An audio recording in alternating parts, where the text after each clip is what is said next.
এই যে আপনারা যেটা বললেন যে এই আন্দোলন হচ্ছে এবং ভোগান্তি হচ্ছে, এটা আপনার জনগণকে এবং সবাইকে একটু বুঝাতে হবে যে কি পরিমাণ ভোগান্তি হচ্ছে। এইগুলি যদি আমি তো সবসময় বলি, তাদের দাবি দাওয়া নিয়ে তাদের যদি থাকে তাহলে তো আলাপ আলোচনা করতে পারে, এবং এই আলোচনাটা কিন্তু তাদের ক্যাম্পাসের ভিত্তিও হতে পারে।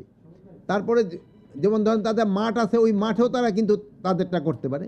কিন্তু জনগণকে দুর্ভোগ করে, মানে রাস্তাঘাট ব্লক করে, এটা কিন্তু জনগণদের যে কীরকম একটা ইসের ভিতরে পড়ে, এটা তো আপনারা নিজেরা রিয়েলাইজ করেন। এই ব্যাপারে আমি আপনাদেরও কিন্তু সাহায্য সহযোগিতা চাই। আপনারাও কিন্তু এই জিনিসটা তাদের বলা দরকার যে ভাই, তোমরা এই রেল ব্লক করো না, এই মেইন রাস্তা ব্লক করো না, তোমরা আছো, তোমরা কলেজের সামনে দাঁড়াও, তোমরা তোমাদের সমস্যা কথাগুলি বলো। এই যে আপনারা যেটা বললেন যে এই আন্দোলন হচ্ছে এবং ভোগান্তি হচ্ছে, এটা আপনার জনগণকে এবং সবাইকে একটু বুঝাতে হবে যে কি পরিমাণ ভোগান্তি হচ্ছে। এইগুলি যদি আমি তো সবসময় বলি, তাদের দাবি দাওয়া নিয়ে তাদের যদি থাকে তাহলে তো আলাপ আলোচনা করতে পারে, এবং এই আলোচনাটা কিন্তু তাদের ক্যাম্পাসের ভিত্তিও হতে পারে। তারপরে যেমন ধরেন তাদের মাঠ আছে, ওই মাঠেও তারা কিন্তু তাদেরটা করতে পারে।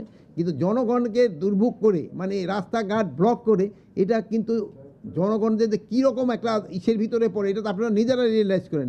এই ব্যাপারে আমি আপনাদেরও কিন্তু সাহায্য সহযোগিতা চাই।